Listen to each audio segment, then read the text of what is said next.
Shalom Bapak Ibu, puji Tuhan. Saat kita masih dianugerahkan hidup, mujizat terbesar itu adalah hidup. Betul Bapak Ibu ya, mujizat terbesar itu adalah hidup. Kalau kaki satu lumpuh, kemudian disembuhkan. Rasanya mujizat juga ya. Tangan tidak bisa diangkat ke atas, didoakan, angkat. Mujizat juga. Mata satu tidak melihat, didoakan dijamah Tuhan dan melihat. Ya, mujizat juga. Tapi lebih daripada itu, kalau kita masih hidup dan bernapas, orang mati dibangkitkan. Itu belum luar biasa. Jadi saudara-saudara, setiap hari kalau kita masih hidup ini, ya bersyukurlah. Saya bersyukur masih bisa berdiri depan Bapak Ibu ini. Beberapa hari lalu dengar ada juga mantan artis, siapa itu, Marissa, tidur terus enggak bangun juga kan. Saya semalam itu enggak tidur. Semalam ini saya enggak tidur. Sampai mau ke Surabaya aja saya sudah enggak kuat. Jadi minta tolong Michael jemput saya. Ini bocor terus ini. Tisu satu bal habis. Saya tidur. Bangun, puji Tuhan masih hidup. Jadi setiap jam saya terbangun tiba-tiba. Karena khawatir saja nanti gak bisa bangun lagi kan. Jadi Bapak Ibu, itulah satu keajaiban masih hidup sampai hari ini. Amin. Kita semua juga.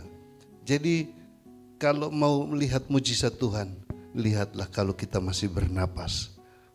Itu adalah suatu kehidupan yang Tuhan masih anugerahkan. Karena apa artinya kita punya segala macam di dunia ini kalau kita tidak hidup, begitu tuh? Saudara boleh punya mobil baru, rumah baru, apa saja yang baru, yang indah, yang mewah di dunia ini. Tapi kalau tidak ada napas kehidupan itu, bagaimana saudara-saudara? Apa artinya hidup? Nah, sebagai anak-anak Tuhan, kita ini punya dua mujizat hidup. Hidup itu ada dua. Secara jasmani aja kita udah mengucap syukur deh, Tuhan, terima kasih hidup sampai pada hari ini. Dan hidup yang lebih penting lagi adalah hidup secara roh. Dan itulah misi Tuhan bagi kita semua. Tuhan datang ke dunia ini mengaruniakan yang paling utama, itu adalah kehidupan yang kekal. Dan itulah hidup yang sebenarnya bersama-sama dengan Tuhan dalam kekekalan selama-lamanya. Nah, begitu banyak orang di dunia ini masih hidup, tetapi mereka tidak memiliki hidup yang kekal.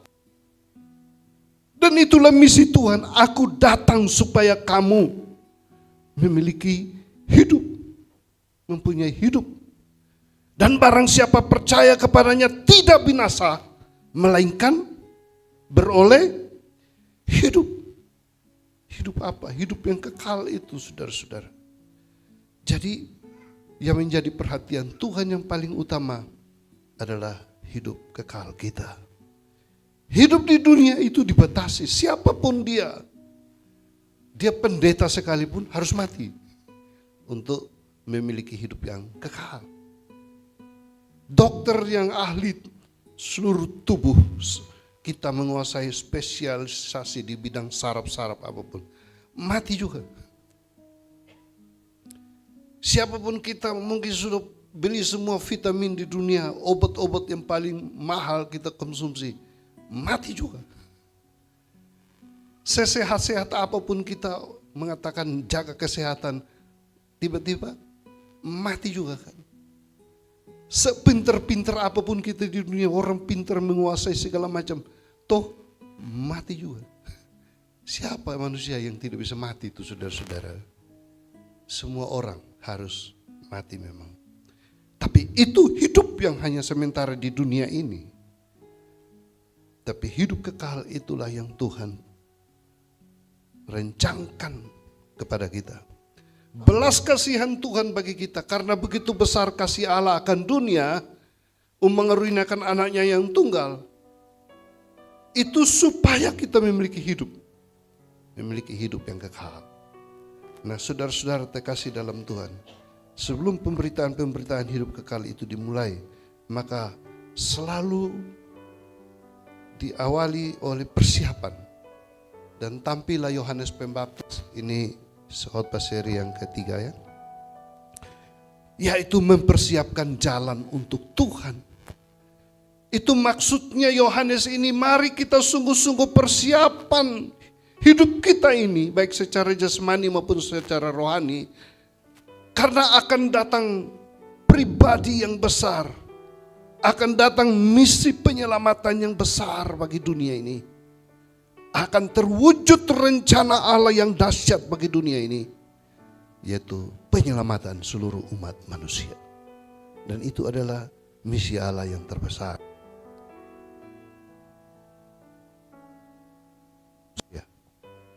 Karena itu Bapak Ibu terkasih di dalam Tuhan, mari kita ke teks Matius pasal yang ketiga, ayatnya yang ketiga, untuk kembali kepada seruan dari Yohanes Pembaptis. Kita baca bersama, 2, 3. Sesungguhnya dialah yang dimaksudkan Nabi Yesaya ketika ia berkata, ada suara orang yang berseru-seru di padang gurun, persiapkanlah jalan untuk Tuhan, luruskanlah jalan baginya. Ya, tema kita persiapkanlah jalan untuk Tuhan. Ini seruan dari Yohanes Pembaptis yang tampil.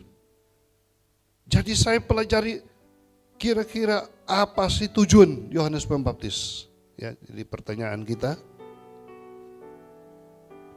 apa tujuan Yohanes itu berseru begitu? Ya. Persiapkanlah jalan untuk Tuhan, itu ada tujuannya, ada tujuannya.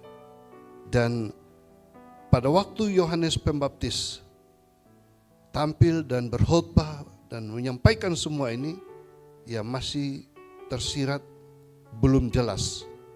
Tapi kalau kita setelah sudah membaca Injil Matius, Markus, Lukas, dan Yohanes, dan kita baca seluruh riwayat hidup daripada Yohanes Pembaptis dan pelayanannya, dan juga kita pelajari seluruh pelayanan Yesus selama ada di dunia ini, maka saudara-saudara, kita bisa ambil kesimpulan.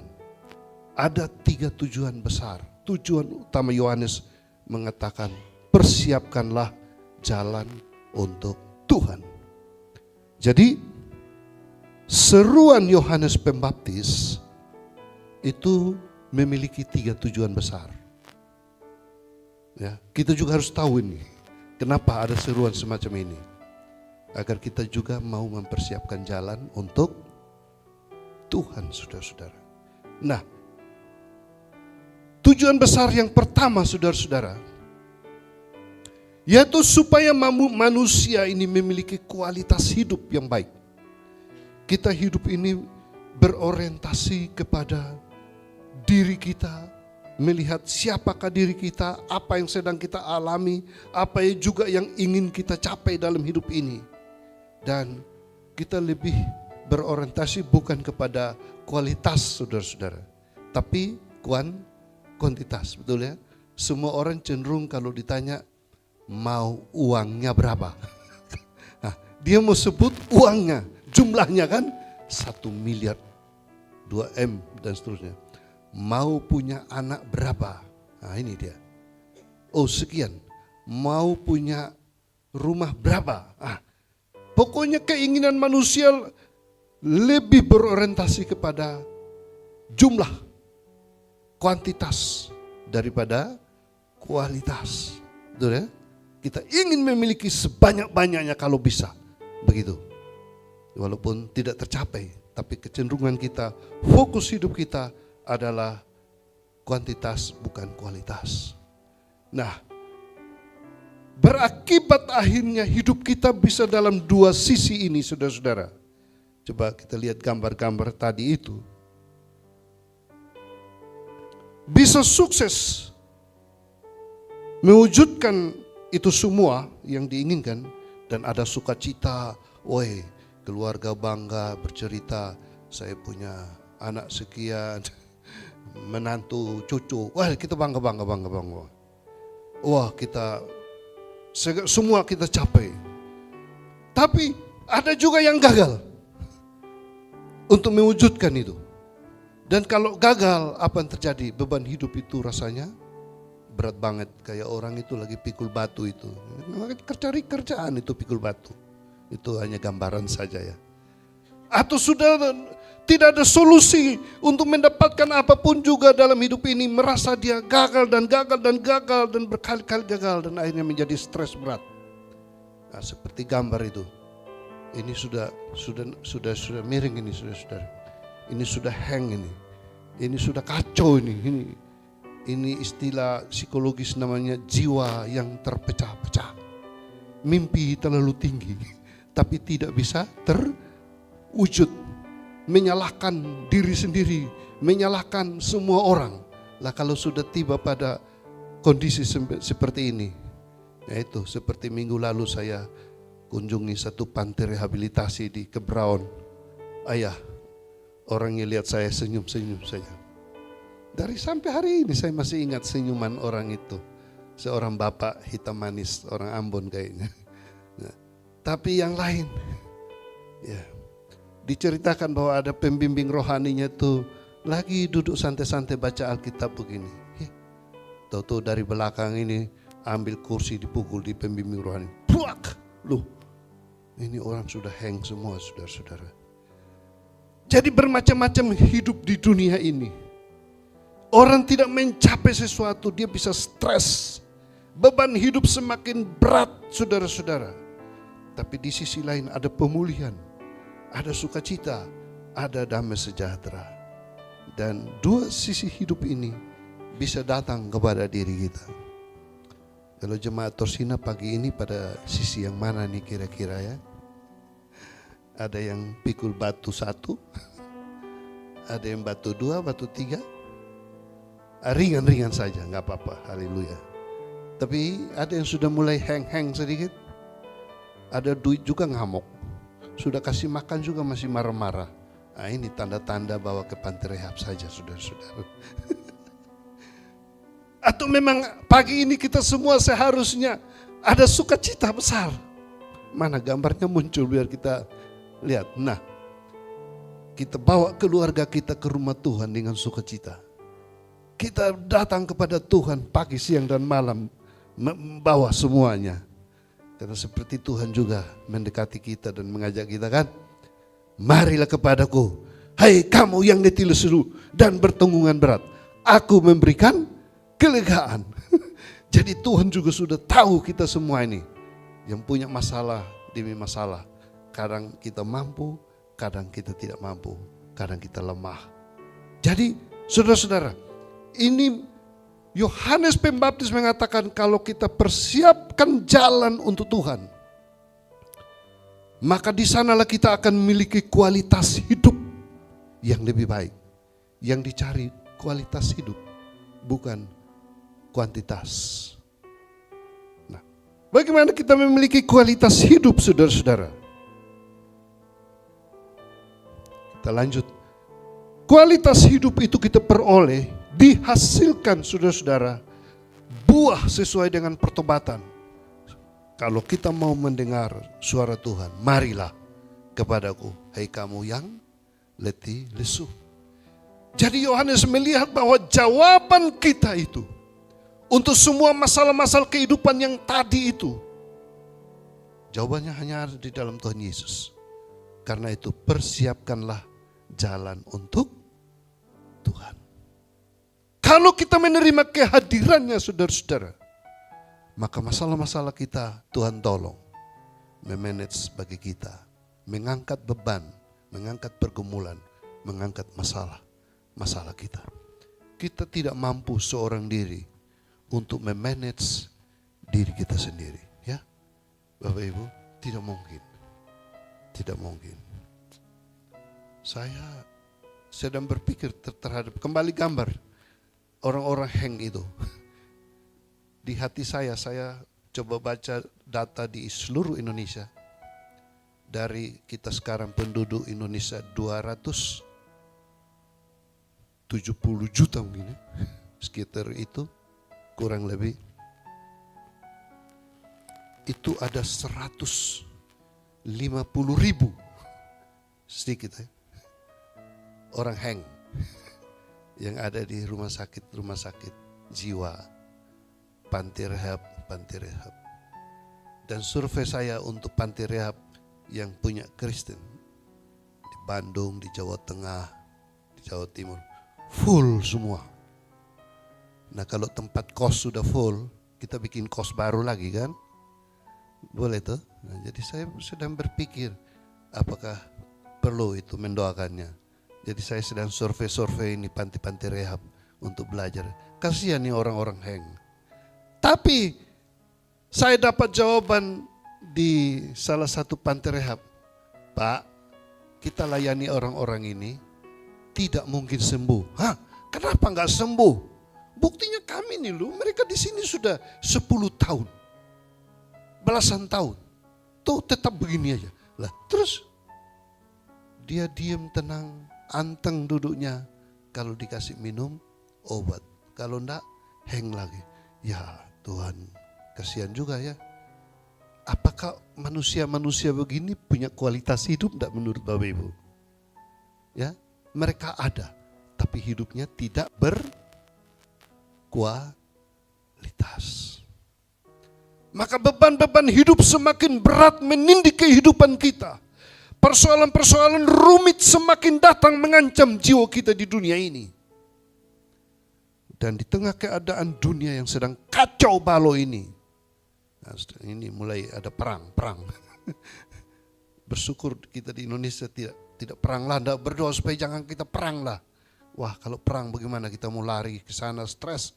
Itu banyak orang akan gila di sana itu. Lalu perang terjadi. Saudara-saudara, Tuhan rindu kita memiliki kualitas hidup. Karena itu dia datang untuk mencari dan menyelamatkan yang terhilang. Persiapkanlah jalan, karena Tuhan akan datang berjumpa dengan siapa saja di dunia ini. Untuk meningkatkan kualitas hidup yang lebih baik. Dan kita baca saja di Injil-Injil itu. Ternyata betul Tuhan Yesus sudah melakukan itu semua.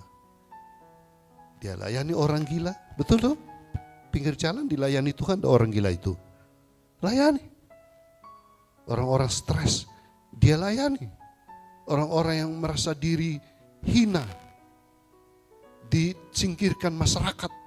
Sampai ada yang hanya minta-minta di pinggir jalan. Itu pun dia layani. Ini ada seorang anak rohani saya, dia bilang, Bapak saya ini mau buka gereja. Oh bagus lah. Tapi jemaat saya nih anak-anak mabok-mabokan, anak-anak pinggir jalan, yang suka ngamen, suka rampok. Boleh enggak? Saya bilang, waduh itu pelayanan yang berat. Bagaimana itu? Tapi hatinya di situ. Oh ya sudah. Soalnya saya senang bergaul dengan mereka. Jadi ini badannya juga dia bikin tato-tato, rambutnya juga dibikin panjang. Jadi dia melayani secara konteks anak-anak jalanan. Wih, boleh juga ya. Ya silakan, saya mendukung dalam doa. Kalau kamu mau penginjilan begitu ya. Ini penginjil-penginjil muda ini ya mau layani begitu boleh saja sudah. Tapi jangan hang dulu baru masuk sana ya. Jadi persiapkanlah jalan untuk Tuhan ini saudara-saudara. Karena Tuhan mau menjangkau orang-orang yang tidak memiliki kualitas hidup lagi di dunia ini. Dan itulah Bapak Ibu Saudara dan saya juga kadang masuk kategori orang yang tidak memiliki kualitas hidup. Kita hidup sekedar hidup. Ya, saya suka itu budayawan Muslim Buya Hamka. Hidup sekedar hidup. Burung-burung di udara juga hidup. Makan sekedar makan. Monyet-monyet tiap hari makan di hutan. Kerja sekedar kerja. Kerbau-kerbau juga di sawah itu bekerja. Jadi kalau sekedar hidup, sekedar makan, sekedar kerja, lah kok kita podo ambil binatang kan? Tidak, hidup harus punya kualitas. Hidup harus punya nilai diri. Harus punya integritas diri. Dan itu yang Tuhan mau pulihkan. Citra diri manusia yang sudah dirusak oleh dosa. Karena itu seruan Yohanes Pembaptis, bertobatlah, berilah dirimu dibaptis, ya, hasilkanlah buah sesuai dengan pertobatan. Dan ini seruan-seruan ini untuk apa? Meningkatkan kualitas hidup. Dan Tuhan Yesus datang ke dunia untuk misinya meningkatkan kualitas hidup ini. Puji Tuhan. Tuhan berjumpa dengan seperti wanita pelacur, seperti Sakeus, seperti Paulus pembunuh, seperti orang-orang di pinggir jalan peminta-peminta. Bertemu dengan siapa saja. Ahli Taurat, Nikodemus, orang pandai. Tuhan punya hati, Tuhan rindu ketemu dengan semua orang di dunia ini. Jadi Yesus dalam misi pelayanannya di dunia ini, dia duduk, makan, bergaul, hidup dengan siapa saja. Dan itulah yang menginspirasi misi gereja, misi pelayanan gereja untuk ikut ambil bahagian dalam pelayanan yang besar di dunia ini. Siapapun dijangkau untuk kemuliaan nama Tuhan. Persiapkanlah jalan untuk Tuhan. Yohanes Pembaptis maksudkan supaya kita memiliki kualitas hidup yang lebih baik. Kalau tidak, maka setan datang hanya untuk membunuh dan membinasakan. Yesus datang untuk memberikan pengharapan dan kehidupan. Kalau tidak, di dalam dunia ini kita hidup sia-sia dan tidak memiliki tujuan hidup yang jelas. Nah, semoga kita semua adalah orang-orang yang punya tujuan hidup yang lebih berarti di hadapan Tuhan. Amin Bapak Ibu. Ya. Jadi sejak manusia jatuh dalam dosa, dosa sudah merampas kualitas hidup kita. Dan akhirnya fokus hidup kita sudah bukan kepada Tuhan lagi, hanya kepada uang, harta, ilmu pengetahuan, semua yang ada dalam dunia. Tapi Kristus datang merubah dan memperbaharui kehidupan kita kembali. Tujuan yang kedua Bapak Ibu, seruan Yohanes Pembaptis persiapkan jalan untuk Tuhan itu adalah agar kita dapat mewujudkan masa depan yang lebih baik lagi. Saudara-saudara, masa depan itu semua orang dambakan masa depan yang lebih baik. Semua orang sudah merusak masa depan. Ya, karena itu Tuhan merancang masa depan bagi setiap kita kan. Rancangan Allah itu indah. Setiap kita Tuhan sudah atur baik-baik. Masa depan yang penuh harapan. Dan banyak kita gagal hanya karena dosa kita. Kurang hikmat, kurang bijaksana. Buang terlalu banyak waktu kita. Dan kita hidup dalam banyak kegagalan. Karena itu saudara-saudara, mari berjalan bersama dengan Tuhan. Nah ini gambar yang bagus. Setelah kita sudah dipulihkan oleh Tuhan, ditolong oleh Tuhan, janjinya, aku menyertai kamu senantiasa. Jadi kemanapun kita pergi bersama dengan Tuhan. Amin Bapak Ibu. Rencana apapun juga, katakan, kalau bukan kehendak Tuhan gagal. Rencana apapun kita bawa di dalam rencana Tuhan, tanya sama Tuhan. Dan perjalanan hidup kita, kemanapun kita pergi, kita tahu, sesuai dengan nyanyian, tiap langkahku diatur oleh Tuhan, dan tangan kasih-Nya membimbingku. Mari seumur hidup kita tahu kita hidup sampai hari ini, karena Tuhan tidak pernah meninggalkan kita. Hanya kita saja yang tidak menyadari Tuhan bersama dengan kita. Hanya kadang kita mengambil jalan-jalan kita sendiri. Tetapi Tuhan begitu berbelas kasihan, masih mau menuntun kita ke jalan yang benar. Dia ada sewaktu-waktu. Kadang di tengah badai seperti murid-murid saudara-saudara, Yesus datang menampakkan diri dan akhirnya mereka boleh tertolong. Kita harus percaya Yesus hidup dan dia ada bersama dengan kita kemanapun kita pergi. Jadi masa depan kita ini harus dirancang. Persiapkanlah jalan untuk Tuhan. Untuk apa? Untuk bersiap mewujudkan masa depan yang lebih baik. Wah, indah sekali saudara-saudara. Kalau kita semua mau bertobat, mau banyak berdoa, mau banyak tanya Tuhan. Tuhan, apa rencanamu bagi hidup saya ini Tuhan? Ya, setiap saat kita harus begitu. Tiap hari, tiap bulan, tiap tahun kita evaluasi dan bertanya, Tuhan, apa rencanamu bagi saya Tuhan? Masa depan yang bagaimana Tuhan? Harus. Sampai endingnya kapan kita juga tidak tahu. Tapi kalau kita masih hidup sampai hari ini, hidup ini untuk Tuhan Yesus saja. Amin Bapak Ibu. Amin. Tapi jangan nyanyi lagu ini. Saya rindu bertemu dengan Yesus. Saya rindu memandang wajahnya. Kalimat kedua ini yang bahaya ini. Saya capek berjalan dalam dunia yang fana.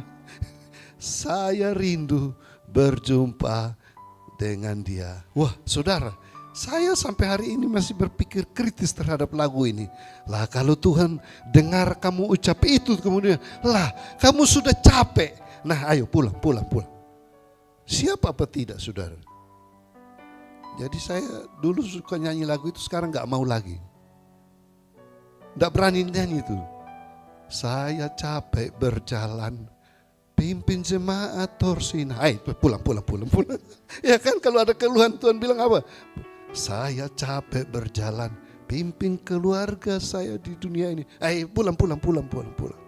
Tuhan bilang wes muleo daripada suwe-suwe nang kono. Ya toh? Jadi jangan saudara-saudara. Apa Bapak Ibu rindu bertemu dengan Yesus sekarang? Belum toh? Belum lah. Karena itu masa depan kita jangan ending di situ. Itu nyanyian orang yang putus asa itu kan, ya kan? Betul enggak? Itu orang yang, ya itu kayak tadi ada foto itu di atas tadi itu. Sudah stres, banyak masalah, maka dia bernyanyi begitu. Nah ini dia. Mana? Nah ini lagi berdoa.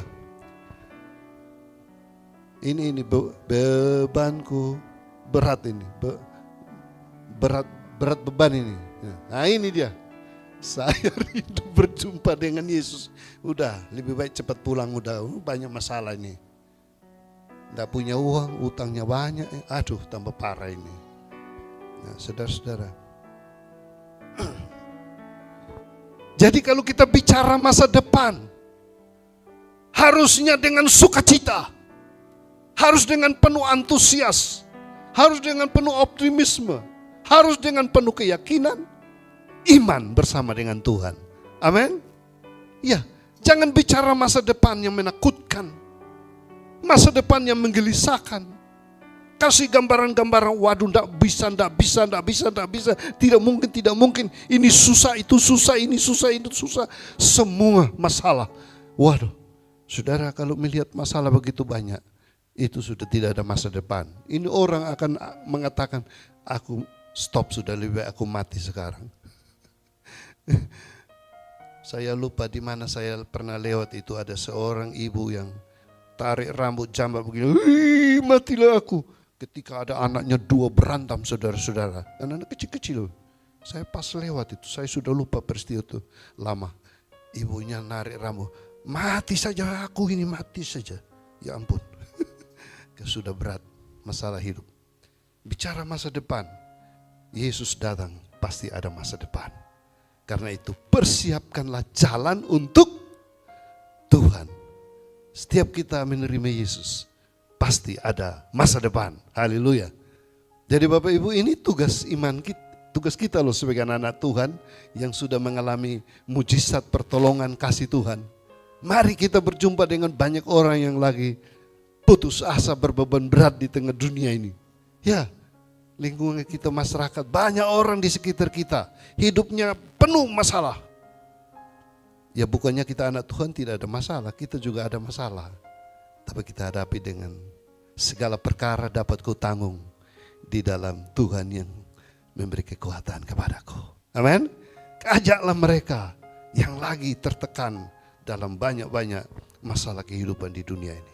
Jadi seruan persiapkanlah jalan ini luar biasa. Bersama Tuhan akan ada masa depan. Yang terakhir saudara, seruan persiapkanlah jalan untuk Tuhan oleh Yohanes Pembaptis itu tujuannya agar kita dapat mewujudkan rencana penyelamatan Allah bagi dunia. Wah, ini indah, saudara-saudara. Tuhan punya rencana, tapi Tuhan memanggil kita, Tuhan mau memakai siapa saja menjadi alatnya untuk menjadikan semua bangsa muridnya. Semua orang mengalami pertolongan Tuhan itu bersaksi tentang keselamatan. Dan Allah mau memakai semua orang percaya menjadi terang bagi bangsa-bangsa, bagi siapa saja. Itu sudah terjadi. Semua orang yang ada dalam cerita Alkitab, Bapak Ibu lihat, mereka adalah orang-orang yang dipulihkan Tuhan untuk bisa bersaksi tentang kuasa Tuhan. Ya, sekarang dunia di tangan Bapak Ibu dan saudara dan saya. Amin Bapak Ibu. Dunia ada di tangan kita sekarang. Mau diapakan dunia ini? Doakan dunia, yes. Layanilah dunia ini. Sampai tugas kita selesai. Maka Tuhan bilang, pulanglah anakku. Tugasmu sudah selesai. Jadi kita di tengah dunia ini menjadi saksi-saksi Tuhan yang hidup. Ya. Siapkan jalan untuk Tuhan supaya Tuhan bersama engkau untuk menyelamatkan dunia ini. Dunia perlu diselamatkan saudara-saudara dari kebinasaan, dari dosa. Puji Tuhan, kita dapat tugas yang mulia, pelayanan yang mulia. Memang banyak orang bilang, alah melayani Tuhan kau dapat apa? Buang waktu, buang tenaga, enggak dapat apa-apa. Betul juga ya, enggak dapat apa-apa. Tapi firman Tuhan sudah berjanji, upah jeripayamu tidak akan sia-sia. Amin. Daud mengatakan, dahulu aku muda, sekarang aku tua. Tapi aku tidak pernah melihat anak-anak orang percaya itu meminta-minta roti. Artinya, bersama Tuhan dari muda sampai tua sekalipun, Tuhan tahu pelihara dan ada masa depan yang Tuhan janjikan. Karena itu Bapak Ibu, bidang-bidang pelayanan apa, tugas pelayanan apa yang Tuhan percayakan kepada kita sebagai gereja, sebagai orang percaya, sebagai anak Tuhan, lakukanlah semua. Kita bukan melayani manusia, tapi kita melayani Tuhan. Dan Tuhan tahu setiap upah jeripaya kita tidak akan sia-sia. Ini adalah misi yang berat di tengah dunia ini. Bapak Ibu bisa bertanya kepada semua orang percaya atau hamba-hamba Tuhan yang mengabdikan diri di dunia-dunia pelayanan apa saja saudara-saudara. Kalau itu misinya dari Tuhan, visinya dari Tuhan, Tuhan taruh di hati mereka. Mereka rela karena Tuhan yang suruh. Upah jeripaya tidak sia-sia. Tidak ada pelayanan yang besar tanpa dimulai dari satu orang. Ya, tidak ada pelayanan besar tanpa dimulai dari satu orang. Ya, dari satu orang saja. Satu orang dipanggil. Musa bisa memimpin satu bangsa Israel. Satu orang, Abraham, menjadi berkat bagi banyak orang. Mulai dari satu orang. Siapa dia? Bapak Ibu Saudara dan saya. Tuhan bisa pakai, Tuhan panggil. menjadi alat di dalam tangan Tuhan. Misi Tuhan belum selesai sampai pada hari ini, saudara-saudara, yaitu jadikan semua bangsa muridku. Persiapkanlah jalan untuk Tuhan. Untuk Tuhan mau pakai kita melaksanakan misi penyelamatannya di tengah-tengah dunia ini. Itulah tujuan dari Yohanes Pembaptis. Serukan, persiapkanlah jalan untuk Tuhan. Tinggal refleksinya bagi kita, Bapak Ibu sekarang pada kategori yang mana? Ya. Kerinduan hati Tuhan sampai pada hari ini itulah kita harus memiliki kualitas hidup yang baik. Itu siap diberkati Tuhan, dipulihkan Tuhan. Ya. Kerinduan hati Tuhan kita semua pandang masa depan dengan penuh harapan. Walaupun dunia ini penuh ancaman, penuh tantangan, penuh masalah. Tapi anak-anak Tuhan harus memandang masa depan dengan penuh harapan. Kerinduan hati Tuhan. Kita harus siap dipakai Tuhan untuk mewujudkan rencana penyelamatan Tuhan bagi dunia ini. Tuhan mau pakai kita semua. Waktu kita, uang kita, tenaga kita, keluarga kita, apa yang ada pada kita. Hanya untuk memuliakan nama Tuhan. Kiranya seruan Yohanes Pembaptis ini jelas bagi kita. Tujuannya yaitu kualitas hidup yang lebih baik lagi di dalam Tuhan. Dan kita punya masa depan serta kita siap dipakai oleh Tuhan. Mari kita tunduk kepala. Kita katakan di hadapan Tuhan, merefleksikan di dalam pujian, Tuhan ini aku, jadikanlah ku hamba-Mu untuk memberitakan Injil-Mu. Tuhan ini aku, pakailah hidupku untuk memberitakan Injil-Mu. Kita percaya Yohanes Pembaptis mengatakan, persiapkanlah jalan untuk Tuhan. Siapkanlah hidup kita, Tuhan mau pakai. Tuhan mau pulihkan kita. Agar jadi kemuliaan bagi nama Tuhan. Di zaman ini, zaman yang akan berlalu. Ini aku jadikan aku alatku untuk memberitakan Injil. Tuhan, ini aku Tuhan. Ini aku jadikan aku hamba-Mu untuk melakukan firman. Oh, penuhi kami Tuhan. Oh, penuhi hidupku dengan Roh-Mu agar ku jadi saksi-Mu.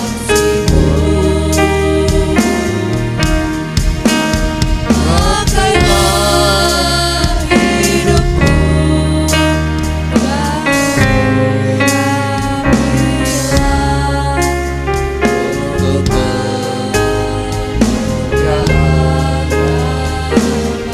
sekali lagi kita komitmen kita, Tuhan ini kami, Tuhan ini aku Tuhan.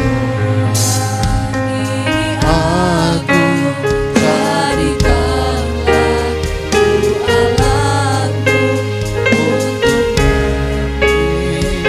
memberitakan Injil-Mu.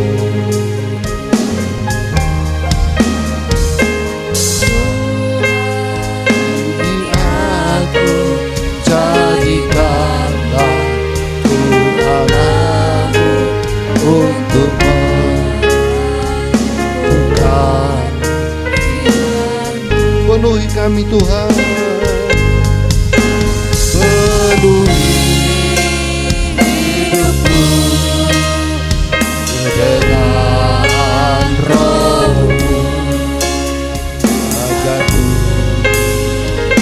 jadi. Pakailah hidup kami Tuhan, oh pakailah hidupku dan urang